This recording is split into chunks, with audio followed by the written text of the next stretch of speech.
है सभी का।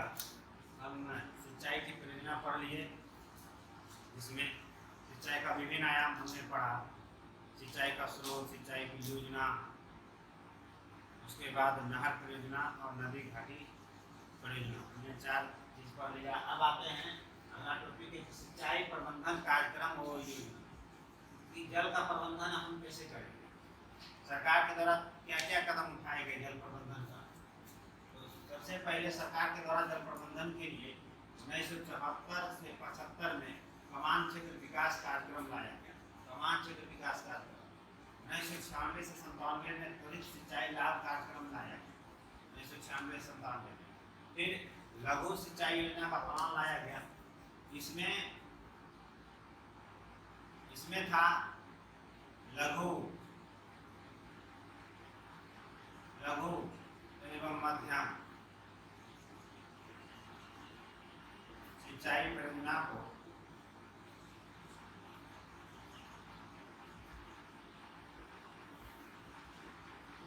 वित्तीय सहायता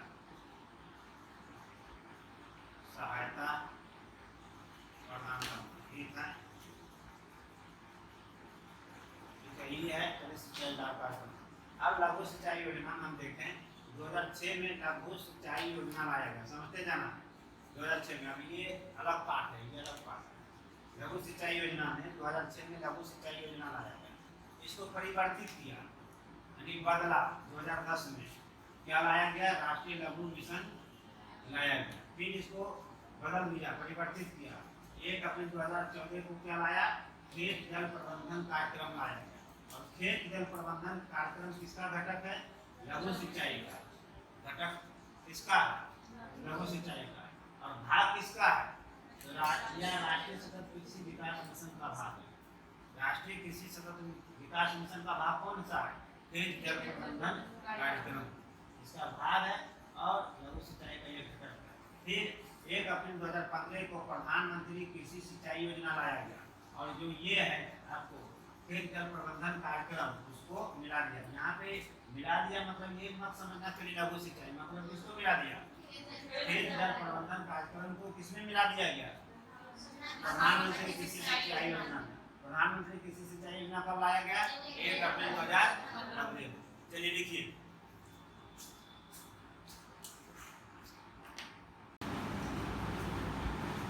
चलिए अब जल प्रबंधन में हम देखते हैं 2 महत्वपूर्ण योजना है। बहुत सा लिखा दिए लेकिन महत्वपूर्ण 2 है। एक है कमान क्षेत्र विकास कार्यक्रम। कमान क्षेत्र विकास कार्यक्रम लाया गया था 1974 से 75 में। किस पंचवर्षीय योजना में लाया गया था, 5वीं पंचवर्षीय योजना। क्लियर हो गया, योजना पूछेगा किस पंचवर्षीय योजना, 5वीं पंचवर्षीय। पुनर्गठन इसको कब किया गया, 2004 में। जो ये कमान क्षेत्र विकास कार्यक्रम 1974 से 75 में जो लाया गया था, इसका पुनर्गठन 2004 में किया गया। और 2004 में अब इसका नाम क्या रख दिया गया, कमान क्षेत्र विकास तथा जल प्रबंधन। क्लियर हो गया, पहले था कमान क्षेत्र विकास कार्यक्रम, लेकिन इसको पुनर्गठित करके 2004 में इसका नाम रख दिया कमान क्षेत्र विकास तथा जल प्रबंधन। क्लियर हो गया। उद्देश्य, कमान क्षेत्र विकास कार्यक्रम या कमान क्षेत्र विकास तथा जल प्रबंधन कार्यक्रम दोनों का फाइनली उद्देश्य क्या है, सिंचाई साधनों का दक्षतापूर्ण उपयोग करना।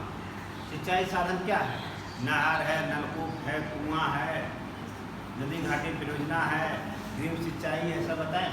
उसको दक्षतापूर्ण मतलब अच्छे तरीके से उपयोग कीजिए। ऐसा नहीं कि बस नहर में आपको मिल गया, काट दिए, जा रहा है पानी, जितनी आवश्यकता है उससे अधिक आप काट दिए, उसको शटर को गिरा दिए और घर में नींद मार रहे हैं पटरा लेके।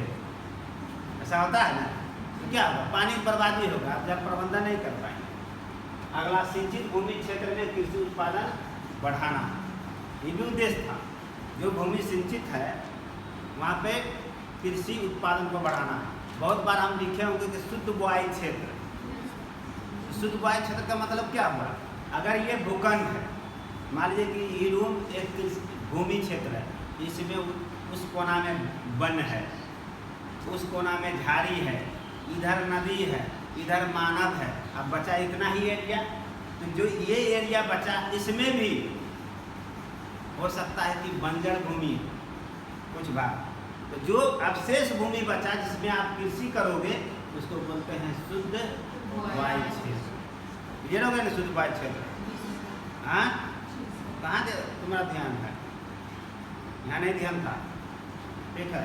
शुद्ध वायु क्षेत्र से किसको कहते हैं शुद्ध वायु क्षेत्र, बताओ। आपने बताया कि ये जगह है, तो इसको जैसे पेड़ पौधे में झाड़ियाँ हैं और इधर वन, मतलब बहुत सारे बगल बीच में जैसे बंजर जमीन, तो उस जमीन पे खेती जो करते हैं जो भूखंड कृषि योग्य हो, खेती करने योग्य, उस शुद्ध वायु क्षेत्र इसमें फसल आ, ठीक है। अब आ गया अगला है तो सिंचाई क्षेत्र, भूमि क्षेत्र के कृषि उत्पादन बढ़ाना। कार्यक्रम क्या है? खेतों में नालियों का निर्माण। आप देखते होंगे आपके गांव में ट्यूबवेल होगा, है ना, सीमेंट का नाली बना दिया गया, तो ये इसी कार्यक्रम के तहत बनाया गया था, ठीक है। अगला भूखंडों का विभाजन। अब कृषि भूखंड, अन्य भूखंड, उसको क्या करना है? विभाजन करना है कि भाई कौन किस भूमि क्षेत्र में कृषि होगा। कृषि भूखंडों का क्या हुआ? विभाजन। खेतों के लिए सड़क बनवाना। आप देखते होंगे इधर, पता नहीं दक्षिण बिहार में हम लोग तरफ खेत में एक मेड़ टाइप को उसको आहर कहते हैं, और किनारे किनारे बड़ा बड़ा बना हुआ चारों तरफ, उसको निर्धारण किया गया है। चकबंदी की व्यवस्था करना। चकबंदी किसको कहते हैं? चकबंदी, जैसे मान लीजिए कि दो किसान है, पहले समझो, नहीं,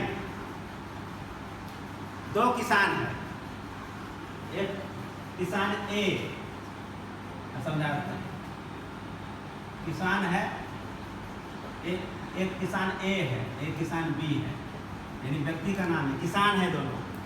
अब एक भूमि क्षेत्र है, ठीक है, इसका यहाँ पे भूमि जो है 5 कट्ठा, ठीक है, इधर इसका है 2 कट्ठा इस क्षेत्र में, ठीक है। अब इसका भी इस क्षेत्र में है 2 कट्ठा, और इधर इसका है 5 कट्ठा। यानी कहने का मतलब दोनों के पास 7-7 कट्ठा जमीन है ना।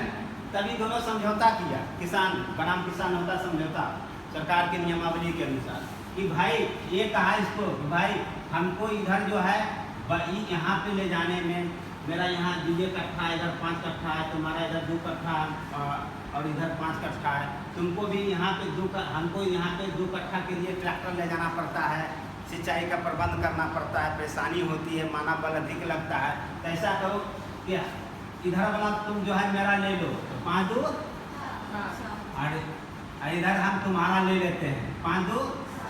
मतलब भूखंड जो आपका 2 किसान का अलग अलग देखते ना, इधर भी खेत है, उधर भी खेत है, बहुत जगह बोला कि नहीं, यहाँ पे तुम्हारा खेत है और उधर भी तुम्हारा हमारा, यहाँ भी तुम्हारा हमारा, यहाँ वाला हम ले लेते हैं, एक तुम हमको दे दो, वहाँ वाला तुम ले लो।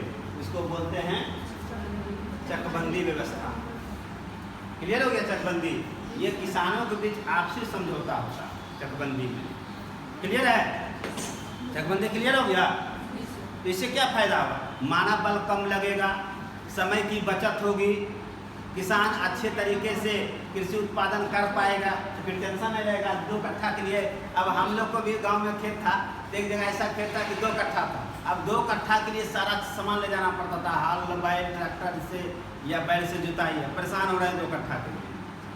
और उस समय वहाँ जो किसान थे बोले कि भाई तुम बदल लो, तो गाँव के आदमी तो जानते ही हम काय बदलेंगे, हमारे वहाँ पे ज़्यादा उपजाऊ है तो या कम हो। तो ये मानसिकता है, नहीं बदलता है। और नहीं बदलने का दूसरा कारण ये नहीं है, मुख्य अंतर्निहित कारण क्या होता जानते हो? कि अगर हम बदल लेंगे तो उधर हम कहीं वायदे में किसी कारण से हम गए तो कहेगा अरे तुम्हारा इधर क्या है जो तुम आ गया, यानी अपने प्रभुत्व को स्थापित करने के लिए नहीं बदलता है चकबंदी। जबकि चकबंदी व्यवस्था बहुत पहले आई थी, कहाँ पर आ रहे थे? यहाँ पे हदबंदी।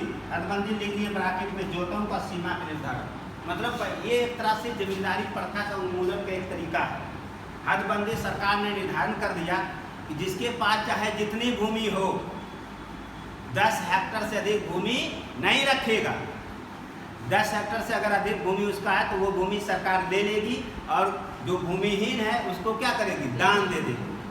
हदबंदी का मतलब होता है भूमि की सीमा, अधिकतम सीमा का निर्धारण करना। हद मतलब आप इतने तक नहीं कहता है। गांव में भी चूहा वाला बिल है, कुदाल से खन रहा है, जा रहा है, और जब आप देखा बिल नहीं कहेगा अरे हद हो गलो, मतलब अब नहीं, समाप्त, अधिकतम। सुने हो क्या?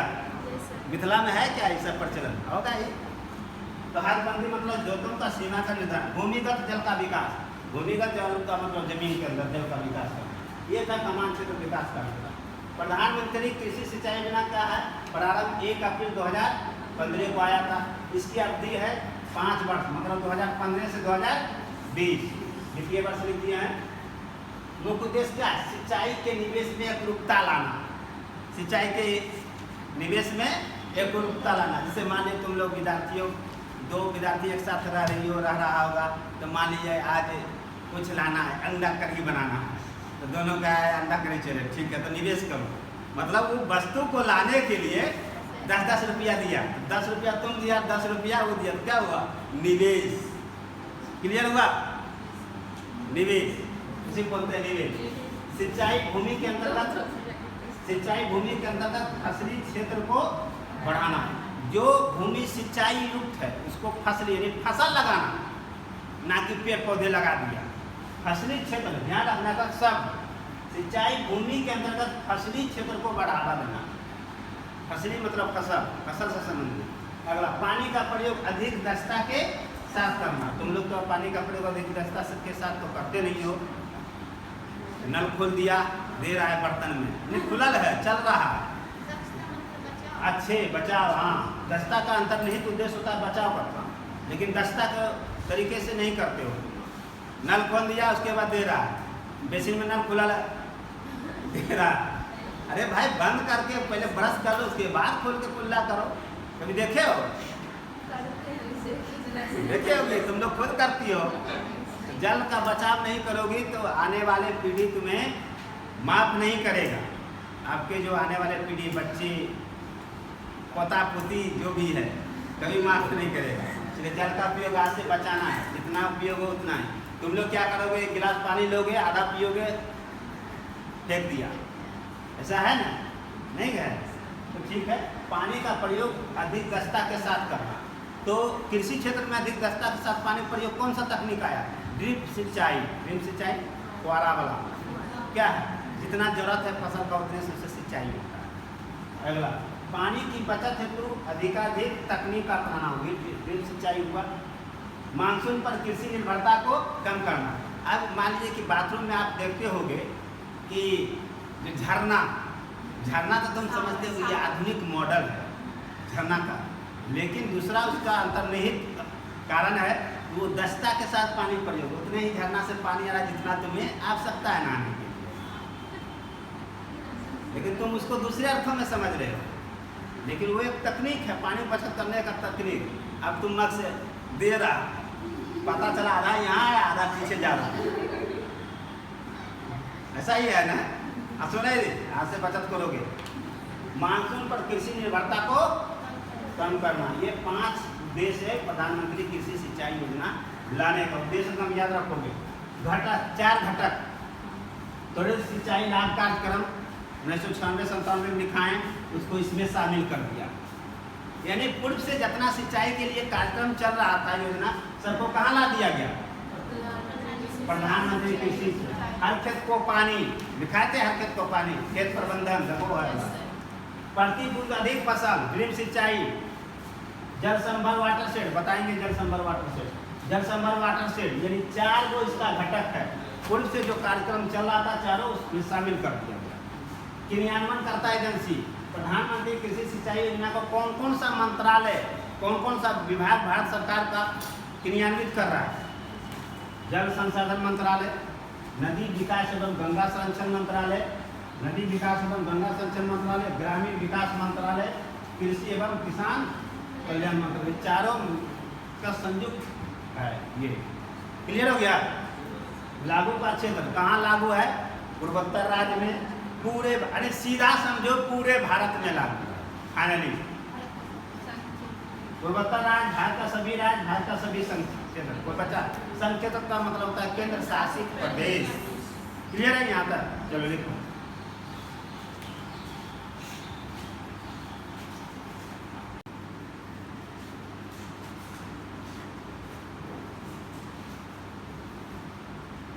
चलिए अब अगला हम देख रहे हैं जल संभर कार्यक्रम यानी वाटर शेड क्या है, जल संभर प्रबंधन क्या है, अर्थ समझिए। धरातलीय एवं भौम जल संसाधनों का दक्षता के साथ प्रबंध करना। धरातलीय मतलब जल पृथ्वी पर जो दिख रहा है, जो दिख रहा है धरातलीय जल का है। तालाब है, पोखर है, गड्ढा है, नदी, नहर, झरना, तालाब, जितनी चीज़ें आपको दिख रहा है। और भौम जल का मतलब होता है जो जमीन के अंदर है, जिसको हम लोग पंप सेट के माध्यम से, नलकूप के माध्यम से, चापाकल के माध्यम से निकालते हैं, इसको भौम जल बोलते हैं। या भूमिगत जल भी बोलते हैं, भौम जल को भूमिगत जल भी कहते हैं। उसका आपको प्रबंधन करना है, उसी को बोलते हैं जल संभर प्रबंधन। उद्देश्य क्या है? प्राकृतिक साधनों और समाज के बीच क्या बात है? ऐसा ना हो कि जल खत्म हो जाए तो समाज क्या होगा? खत्म हो जाएगा। समाज को क्या चाहिए? जल चाहिए। वही कहता है प्राकृतिक साधनों और समाज के बीच में क्या है? संतुलन बनाना। ऐसा ना जीव प्राणी रहे पृथ्वी पे, बाकी जो प्राकृतिक संसाधन है, जल है, वनस्पति है, वन है, समाप्त हो जाए। तो इसका उद्देश्य है प्राकृतिक साधनों और समाज के बीच संतुलन लाना, बैलेंस। जल रोकने की विधियाँ क्या है? तालाब बनाइए, तालाब का उड़ाही कीजिए, खुदाई कीजिए। दूसरा, पुनर्भरण, कुआं के माध्यम से भौम जल का पुनर्भरण। पुनर्भरण का मतलब क्या होगा? गाँव में देखी होगी, बता कोई? क्या है पुनर्भरण? कौन सा सरकार इसके लिए कार्यक्रम चला रहा है? पुनर्भरण सप्ताह नाम सुना है? हाँ, सप्ताह तो ही है। चापाकल से पानी चला रहे हैं और सप्ताह में जा रहा, सप्ताह के माध्यम से फिर जमीन में गया। पुनर्भरण, निकाल के फिर भरो, नाम से समझो ना पुनर्भरण। सप्ताह या सरकारी बिल्डिंग पे बनता है, घेर के वर्षा का जल को नीचे लाता है, ठीक है, उसको बोलते हैं रेन वाटर हार्वेस्टिंग। वर्षा के जल को पुनर्भरण करना, उसको भवन पे बनाया जाता है, घेर दिया चारों तरफ छत को ईटा से, और एक पाइप निकाल के एक गड्ढा खन देता है, उसमें डालता है। जिस तरह से सप्ताह बनाया जाता है, तो सप्ताह में चापाकल के पानी को, और भवन पे जो बनाया जाता है वो वर्षा जल को, वर्षा जल को संचय करना, उसको बोलते हैं रेन वाटर हार्वेस्टिंग, मतलब वर्षा जल के संचय करना। ये सब हम लोग बनवाए हैं, इसलिए याद है, ठीक है। तो क्लियर हो गया? विशेषताएं क्या है? तो प्राकृतिक एवं मानवीय संसाधनों को संरक्षण, पुनरुत्पादन और विवेकपूर्ण उपयोग करना। विवेकपूर्ण उपयोग मतलब सही तरीके से, विवेक के अनुसार, कि भाई पहले ब्रश कर ले तब नल खोले, ये विवेकपूर्ण इसी को बोलते हैं। बर्तन मांज लें तब खोले, नहीं तो पानी चल रहा है, गिर रहा है, और जो एक बाल्टी होता है उसमें भर रहा है, भैंस को दे रहा है, थोड़ा देखिए रोड पे पानी बह रहा है, तो विवेकपूर्ण उपयोग नहीं है उसको। विवेकपूर्ण का उपयोग मतलब होता है आवश्यकता के अनुसार करना, ठीक है। प्राकृतिक एवं मानवीय संसाधन का संरक्षण। प्राकृतिक संसाधन क्या है? वन है, पेड़ है, पौधे है, जल है, वनस्पति है, जितना भी है, जो प्राकृतिक संसाधन है वही मानवीय संसाधन भी हो जाए, मानव के लिए वही जरूरी है। क्लियर है ना? चलो, राष्ट्रीय जल संभर परियोजना कौन राज्य में आया था? राजस्थान में। भूमि क्षेत्र, वर्षा पूरित क्षेत्र। वर्षा पूरित क्षेत्र का अर्थ क्या हुआ?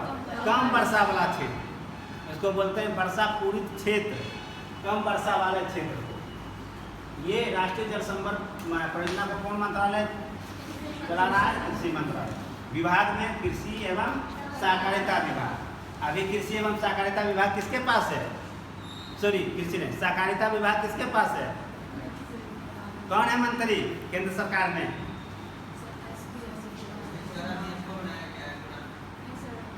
कुछ नहीं जानता।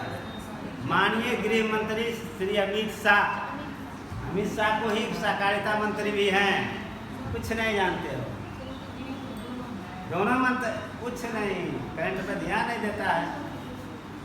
ये तो है, इसलिए प्रश्न बन जाता। पहली बार ऐसा हुआ है कि गृह मंत्री के पास ही सहकारिता मंत्रालय है। तो क्या हरियाली योजना अभी चल रहा है, जल जीवन हरियाली, बिहार सरकार चला रही है जल जीवन हरियाली। ये केंद्र सरकार का हरियाली योजना 2003 में लाया गया था। लक्ष्य क्या है? जल प्रबंधन करना और बंजर भूमि का विकास करना। लक्ष्य ध्यान रखोगे, जल प्रबंधन करना, बंजर भूमि का विकास करना। उद्देश्य जल संवर्धन कार्यक्रम को क्रियान्वित में वित्तीय और प्रशासनिक रूप से किसको मजबूत करना? पंचायती राज संस्था को, मुखिया जी को पैसा देना कि भाई जल योजना हरियाली योजना के लिए काम कीजिए। और मनरेगा चल रहा है, मनरेगा के द्वारा हरियाली योजना का काम चल रही है भारत सरकार के द्वारा। मनरेगा नाम सुने हो? ये है उद्देश्य। क्या? जल संवर्धन कार्यक्रम को लागू करने के लिए, चलाने के लिए वित्तीय मतलब पैसा रूप से और प्रशासनिक दोनों रूप से। पैसा भी किस विभाग को देना है? पंचायती राज विभाग को। और पावर भी किसको देना है चलाने के लिए? पंचायती राज विभाग को। क्लियर है? अब समेकित या एकीकृत जल संवर्धन प्रबंधन कार्यक्रम, समेकित या एकीकृत जल संवर्धन प्रबंधन कार्यक्रम क्या है? प्रारंभ हुआ अप्रैल 2008 को। इसका घटक समेकित बंजर भूमि विकास कार्यक्रम ये हो गया, डाल दिया इसी में। पूर्व से जितना चल रहा था सबको कहाँ ला दिया? इससे पूर्व से जितना सिंचाई योजना चल रहा था उसको कहाँ लाया? प्रधानमंत्री कृषि सिंचाई योजना। ठीक उसी प्रकार पूर्व में जितना चल रहा था उसको यहाँ ला दिया गया।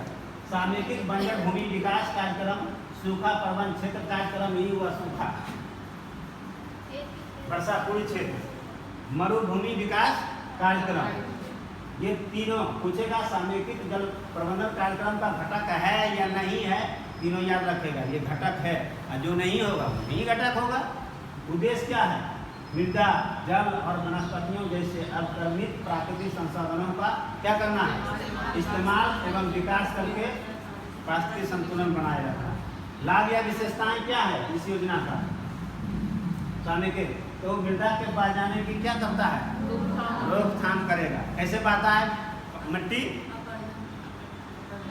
अपर्दन से। कैसे? वर्षा हुआ निकल रहा अभी देखा होगा। वर्षा जल संग्रहण करना, भौम जल का पुनर्भरण, भौम जल जमीन निकाले फिर उसमें डालो। प्राकृतिक वनस्पतियों का पुनर्जनन, प्राकृतिक वनस्पति मतलब जो प्राकृतिक पदार्थ है, दुभी घास नाम सुने हो? बथुआ नाम सुने हो? सब कुछ नहीं सुने हो? इस समय प्राकृतिक वनस्पति का घास प्राकृतिक पदार्थ है, इसके लिए कोई बिया की आवश्यकता नहीं होता है। कतनों डेली छीलोगे जमीन को तो फिर 1-2 दिन के बाद दूधी घास आ जाती है। दूधी घास को भी लाना एक उद्देश्य है जल प्रबंधन का। क्लियर है यहाँ पे? तो इसको याद जरूर रखेंगे।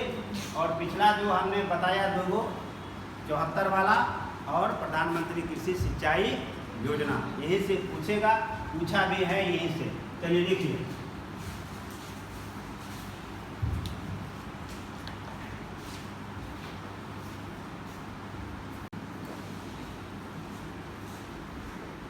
खेतों में कृषि कार्य के दौरान या कृषि कार्य के क्रम में या खेत में खेती जो आप करते हैं उस क्रम में आप जल प्रबंधन कैसे करेंगे, जल का संरक्षण कैसे करेंगे? तो 2 प्रकार की विधियाँ, एक परंपरागत विधियाँ ट्रेडिशनल जो हमारे दादा चाचा पूर्व में जो खेती करते आ रहे हैं, और एक नई तकनीक जो हाल के दिनों में विकास हुआ है। तो परंपरागत का मतलब होता है ट्रेडिशनल, पूर्व से। तो आप देखते होंगे किसान भूमि का कम जुताई करेगा, छोड़ देगा। और कम जुताई करना या शून्य जुताई किया जाना जल संरक्षण का ही उद्देश्य है। खेत में कम माने गड्ढा कम। ऐसे अभी तो जो बैल से जो हल बैल से जो खेत की जुताई होता था उसको बोलते हैं शून्य या कम जुताई। और अभी तो ट्रैक्टर से उल्टा देगा एकदम पीछे से, देखा है बड़ा बड़ा। तो ट्रैक्टर वाला जो जुताई है जल संरक्षण का उद्देश्य नहीं है, जल संरक्षण अंतर्निहित नहीं है। जो परंपरागत है, जो हल बैल से हुआ करता था, उसको कम जुताई और शून्य जुताई, खोल दो इसको, कम जुताई और शून्य जुताई किया जाना कहते हैं। खेतों में सिंचाई के पूर्व जिप्सम का प्रयोग का क्या उद्देश्य है? खाद्य पदार्थ टाइप का है जिप्सम, रासायनिक पदार्थ। देखे हो लाल जैसा रहेगा, लाल उजला मिला रहता है, किसान को देखे हो? हाँ, उर्वरक नहीं, जल संरक्षण। फसल अवशेष को खेतों में ही रहने दिया जाना। बहुत सा किसान आप देखते हैं लोग, धान इतना लंबा है तो ऊपर बाल ही ऐसे काटते चले दिया, बाकी छोड़ दिया। गेहूं का भी देखे हो, इसका उद्देश्य क्या है? ये परंपरागत विधियां। अब ट्रेडिशनल विधियां देख लिए आपने, अब आधुनिक विधियां, आधुनिक तरीके से जल का प्रबंधन कैसे करेंगे खेत में? जल संरक्षण, ड्रिप सिंचाई, फुहारा टाइप का, इसको फव्वारा सिंचाई भी कहते हैं। सतही सिंचाई, जमीन पे पानी धीरे धीरे जा रहा है पाइप के माध्यम से, मोटर से नलकूप से पाइप ला दिए, देखे? ठीक है। रेनगन तकनीक और फर्टिगेशन तकनीक, ये दोनों जानना किसका काम है? तुम्हारा काम, कल समझाएगा हमको।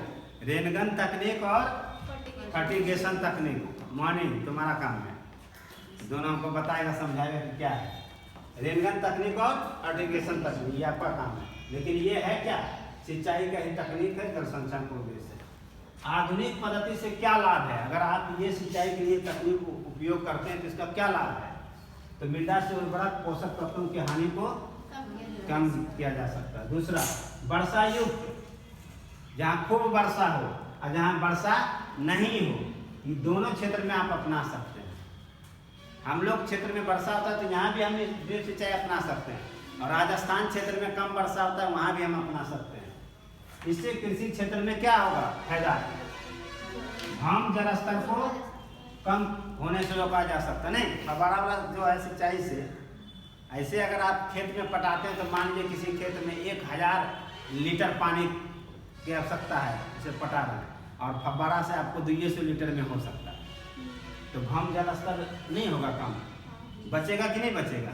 तो ये था खेतों और कृषि में जल संरक्षण आप कैसे करेंगे, जिसका 2 विधियां हैं, एक परंपरागत विधि, एक आधुनिक विधि। चलिए लिखिए।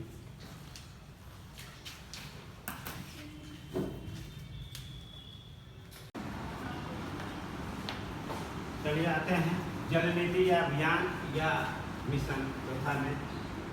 वर्ष 2002 में भारतीय राष्ट्रीय, देखिए यहाँ शब्द क्या है, यहाँ देखो, भारतीय राष्ट्रीय जल नीति कार्यक्रम लाया, भारतीय राष्ट्रीय जल नीति कार्यक्रम, ठीक है। यहाँ पे अब क्या हुआ, 2012 में भारतीय शब्द हट गया, अब क्या हुआ, राष्ट्रीय जल नीति कार्यक्रम लाया। क्लियर हो गया ना दोनों में? जल आवंटन क्षेत्र, मतलब इस कार्यक्रम में कौन कौन क्षेत्र को शामिल किया गया कि उसको जल मिलना चाहिए? पेयजल के रूप में, सिंचाई के रूप में, जल शक्ति, जल शक्ति से क्या है, ऊर्जा, जल शक्ति से नहीं ऊर्जा प्राप्त करते हैं, जल शक्ति, नौकायान, नाव भी चलाने के लिए जल होना चाहिए, जल ही नहीं रहेगा तो नौकायान कहाँ से? और औद्योगिक क्षेत्र में उद्योग धंधा के लिए भी जल चाहिए। तो जल नीति में जल आवंटन क्षेत्र कितने भागों में है? 5 भागों में बांटा गया, पेयजल के रूप में, सिंचाई के रूप में, जल शक्ति के रूप में, नौकायान हेतु और औद्योगिक। क्लियर हो गया? अब इसका लक्षण या विशेषता है जल नीति का 2002 और 2012 दोनों का सम्मिलित रूप में, 2002 में पूछेगा तो यही बात होगा, 2012 वाला भी पूछेगा तो यही बात होगा। सिंचाई और बहुउद्देशीय परियोजनाओं में पीने का जल को एक घटक के रूप में, अब तक 2002 के पहले जो सिंचाई वाला, सिंचाई के लिए जो लघु मध्यम बृहद जो परियोजना है या बहुउद्देशीय नदी घाटी परियोजना है, उसमें सिर्फ सिंचाई का बल था कि जल को, इसलिए यह परियोजना का निर्माण किया जा रहा है, बांध बनाया जा रहा है कि इससे सिंचाई किया जाए या जल उद्योग धंधा के लिए, या आप कह सकते हैं कि विद्युत के लिए। लेकिन 2002 में उसमें ये कहा गया कि जो हम परियोजना बना रहे हैं या सरकार जो बनाती है परियोजना, उसमें एक उद्देश्य ये रहे कि इस परियोजना के निर्माण में पीने का पानी का भी घटक शामिल किया जाए। इसलिए आप देखते होंगे कि बहुत सा ऐसा बांध बना है जिसमें बांध के पीछे, खास करके इंदिरा गांधी है ना, पीछे एक कृत्रिम झील बना है, गोविंद सागर झील, हुई है ना, तो क्या है, मीठे पानी का झील है, कृत्रिम झील है लेकिन मीठे पानी का, इसका मतलब इंसान पानी पी सकता है, यही बात है। इसीलिए अगला, पेयजल प्रबंधन को क्या देना है, प्रथम पानी इंसान रहा ही नहीं तो फिर विकास कहाँ।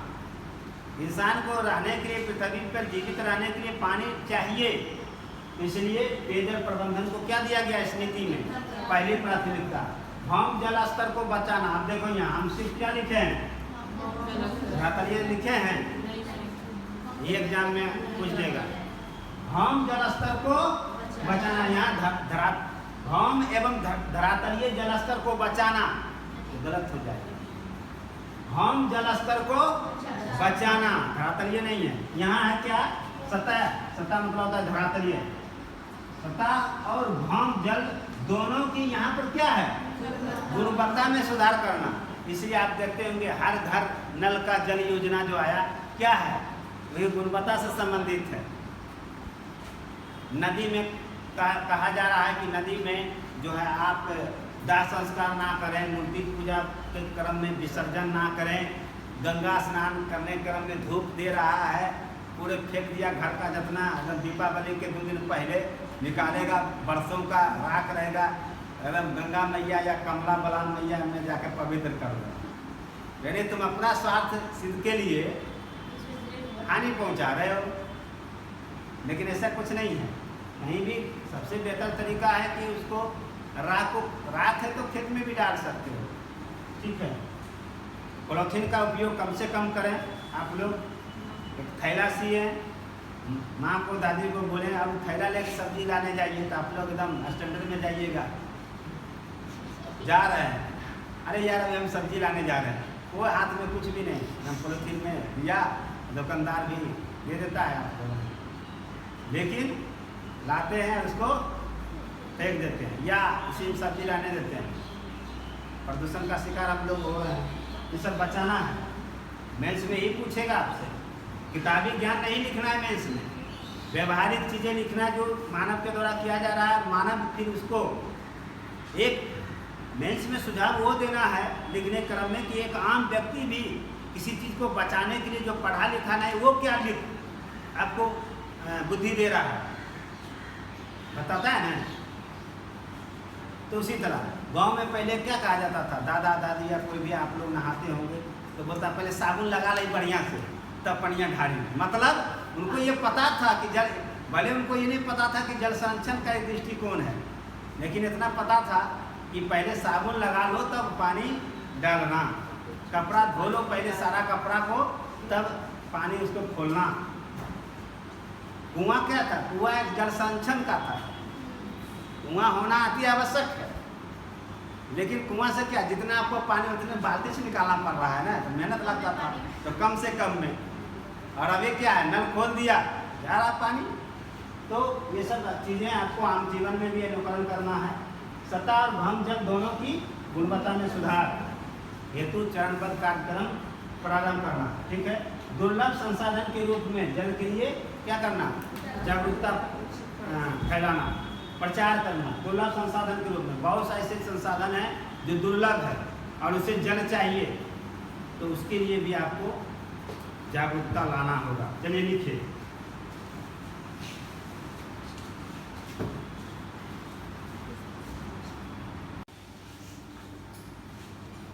चलिए दूसरा है जल क्रांति अभियान। और जल क्रांति अभियान है, मुख्य उद्देश्य इसका है देश में प्रति व्यक्ति जल की उपलब्धता को सुनिश्चित करना, प्रति व्यक्ति जल उपलब्धता को करना, ये है जल क्रांति अभियान का उद्देश्य। लक्ष्य क्या है, स्थानीय निकायों, स्थानीय निकाय मतलब ग्राम पंचायत और नगर पालिका को स्थानीय निकाय कहा जाता है। सरकारी संगठनों, निजी सरकारी संस्थान एवं नागरिकों, तीनों को शामिल किया गया है। स्थानीय निकाय, सरकारी संगठन और नागरिक को सम्मिलित करके इस अभियान के उद्देश्य के बारे में जागरूकता फैलाना। नागरिकों का मतलब NGO भी आता है इसी में, इनके देखते हो प्रचार करते रहता है, ठीक है, कि भाई जल बचाओ संकट है। विशेषताएं क्या है, तो जल सुरक्षा द्वारा खाद्य सुरक्षा और आजीविका प्रदान की जाए। जल सुरक्षा नहीं होगा तो खाद्य सुरक्षा हो पाएगा, जब खाद्य सुरक्षा नहीं होगा तो खाने पीने दाना मिल पाएगा? हाँ, नहीं। इसका मतलब है कि जल सुरक्षा द्वारा खाद्य सुरक्षा और आजीविका प्रदान करना जल क्रांति अभियान की विशेषताएं हैं। महत्व, प्रस्तावित गतिविधियां समझो।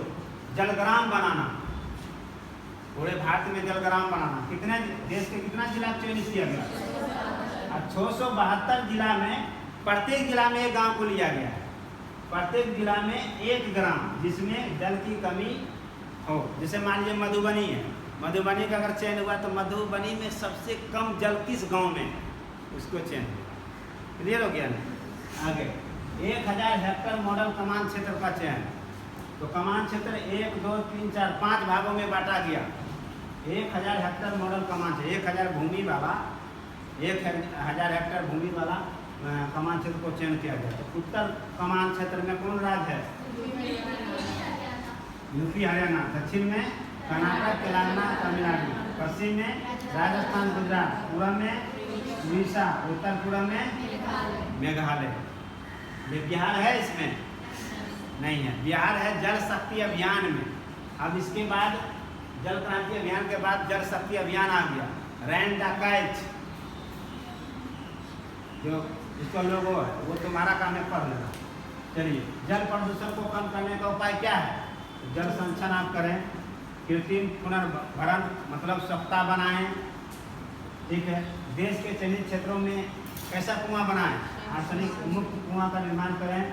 और जन संचार एवं प्रौद्योगिकी के माध्यम से, जन संचार आम लोगों प्रौद्योगिकी के माध्यम से विज्ञापन हुआ, टीवी में प्रचार हुआ, ये सब है ना, व्हाट्सएप, फेसबुक, ये सब के माध्यम से जल प्रदूषण को कम करने के लिए प्रचार प्रसार किया जाए। ये था जल क्रांति अभियान।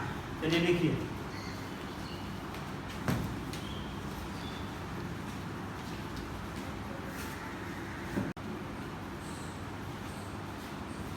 चलिए अब देखिए राष्ट्रीय जल ग्रिड मिशन। राष्ट्रीय जल ग्रिड मिशन को हम 2 भागों में पढ़ेंगे। पहले राष्ट्रीय जल ग्रिड, देखो यहाँ मिशन शब्द नहीं है, फिर नहीं कोई पूछेगा। यहाँ क्या लिखे हैं? राष्ट्रीय जल ग्रिड मिशन, ठीक है। राष्ट्रीय जल ग्रिड और राष्ट्रीय जल ग्रिड मिशन। राष्ट्रीय जल ग्रिड का प्रथम विचार किसने दिया था? डॉक्टर राम मनोहर लोहिया के नाम से, उनका ही विचार प्रथम बार। 1972 में के.एल. राव था, उन्होंने गंगा कावेरी लिंक नहर नदियों को जोड़ने का प्रावधान या विचार दिया। सबसे पहला कौन? के.एल. लोहिया के बाद वो तो स्वतंत्रता सेनानी थे। आधुनिक में अगर भारत आज़ाद हो गया उसके बाद के.एल. राव ने गंगा कावेरी लिंक नहर जोड़ने का विचार दिया था। इन्होंने कावेरी गंगा लिंक नहर में कौन कौन नदी को जोड़ने का प्रावधान बताया गया? 17 हिमालय क्षेत्र के 17 नदियाँ और प्रायद्वीपीय भारत के 19 नदियाँ में 17 हिमालय क्षेत्र के 17 नदियाँ, प्रायद्वीपीय भारत के 19 नदियाँ को किससे जोड़ने का? गंगा कावेरी लिंक नहर। क्लियर हो गया? ये कौन विचार दिए? कब? 1972। 2002 में जो भारत के राष्ट्रपति भी रहे डॉक्टर APJ अब्दुल कलाम, भारत का मिसाइल मैन भी इनको कहा जाता है। सूखे एवं, इन्होंने कहा कि सूखे एवं बाढ़ की समस्या से निजात पाने के लिए क्या करना चाहिए? भारत की प्रमुख नदियों को आपस में जोड़ देना चाहिए, जोड़ना चाहिए। यह विचार कौन दिए? APJ अब्दुल कलाम। क्लियर हो गया? अब उसके बाद तब आया क्या? राष्ट्रीय जल ग्रिड मिशन 2002। किनके विचार पे? डॉक्टर APJ अब्दुल कलाम के विचार पे राष्ट्रीय जल ग्रिड मिशन प्रारंभ हुआ 2002 में। इसके संकल्पना अब वर्तमान में राष्ट्रीय जल ग्रिड मिशन किसके द्वारा संचालित हो रहा? केंद्रीय जल शक्ति आयोग, ठीक है। कारण यह उद्देश्य क्या है? तो पश्चिमी क्षेत्रों, भारत के जो पश्चिम क्षेत्र है और पूर्वी क्षेत्रों, मतलब पूर्वी क्षेत्र मतलब बिहार आ जाएगा यहाँ पे, और पश्चिमी क्षेत्रों मतलब राजस्थान। पश्चिमी क्षेत्रों राजस्थान और पूर्वी क्षेत्रों बिहार, यूपी का भाग को क्या चीज से? पूर्वी क्षेत्रों को किससे निपटाना है? सूखा को। पश्चिमी क्षेत्रों को और पूर्वी क्षेत्रों को बाढ़ की समस्या से निजात पाना है। ये है लाने का पीछे उद्देश्य या कारण। लक्ष्य क्या है? पहला ब्रह्मपुत्र गंगा लिंक निर्माण करना है, ब्रह्मपुत्र और गंगा। ठीक है। दूसरा, चंबल नदी से नहर का निर्माण कर राजस्थान को क्या करना है, जलापूर्ति करना है। राष्ट्रीय जल ग्रिड मिशन का ही लक्ष्य है। तीसरा, सोन, नर्मदा, गोदावरी, कृष्णा, ताप्ती, पेन्नूर नदी को किससे जोड़ना है, गंगा बेसिन से। फिर गंगा बेसिन को ये जो विचार आ गया ना, कहीं कहीं घूम फिर के, सोन, नर्मदा, गोदावरी, कृष्णा, ताप्ती और पेन्नूर नदी को गंगा बेसिन से, गंगा बेसिन को कावेरी से जोड़ना। ये है राष्ट्रीय जल ग्रिड मिशन। क्लियर है। तो आज का क्लास सिंचाई प्रबंधन कार्यक्रम योजना का ये रहा, आपके बीच रखा गया, मुख्य चीज़ें थी, इसको आप लोग रिवीजन करें। और अब प्रीवियस ईयर उत्तर प्रदेश हो, चाहे IAS का हो, चाहे UPSC हो, चाहे कोई भी स्टेट PCS हो, आप बनाएंगे, आपको बन जाए, छूटेगा नहीं। क्या प्रश्न पहले तो आप बनाते होंगे तो नहीं आंसर तो रट लेते होंगे, लेकिन आप समझ में आएगा कि आप बनाएंगे तो आप समझ में आएगा कि हम सही बना रहे हैं, और अगर ये आंसर है तो ये क्यों है आंसर। तो आज का क्लास यहीं तक, अगले क्लास का इंतज़ार कीजिए। अगले क्लास में हम जल विभाग, नदी जल विभाग पढ़ाएंगे। UPSC पूछा भी है नदी जल विभाग को, नदी जल विभाग हम पढ़ाएंगे। तब तक के लिए बहुत बहुत धन्यवाद। Thank you.